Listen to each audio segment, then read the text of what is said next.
Sales close করার কথা ভাবছেন, আপনার খেলতে হবে ডামি সেলস কল নিয়ে। এখন আপনি ভাবতে পারেন এটা আবার কি ডামি সেলস কল।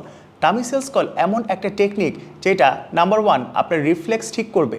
এই ডামি সেলস কলটা আপনি যেটা করতে পারেন, যেসব আনপ্রসপেক্টিভ ক্লায়েন্ট, যাদের থেকে আসলে প্রসপেক্ট নেই, যাদের থেকে আপনি নাই শুনবেন, তাদের সাথে আপনি সেলস কলটা প্র্যাকটিস করুন না। আপনি প্রথমে আপনার রিফ্লেক্স ঠিক করেন। নাম্বার 2, এই যে রিফ্লেক্সটা ঠিক হতে হতে আপনি দেখবেন আপনার কনফিডেন্সে বুস্ট চলে আসছে এবং আপনার ক্ল্যারিটি সহ একটা কমিউনিকেশন হচ্ছে। আপনি আপনার কাস্টমারের সামনে একটা ডামি সেলস কল করতে পারেন।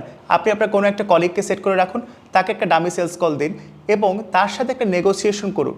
আপনার সামনের যে ওয়েটিং কাস্টমার, উনি দেখছে অ্যাজ আ সেলস পারসন আপনি আসলে কিভাবে একটা অবজেকশন হ্যান্ডেল করছেন, আপনি কিভাবে একটা প্রসপেক্ট থেকে আপনি জিনিসটাকে ফ্রুইশনের দিকে নিয়ে আসছেন।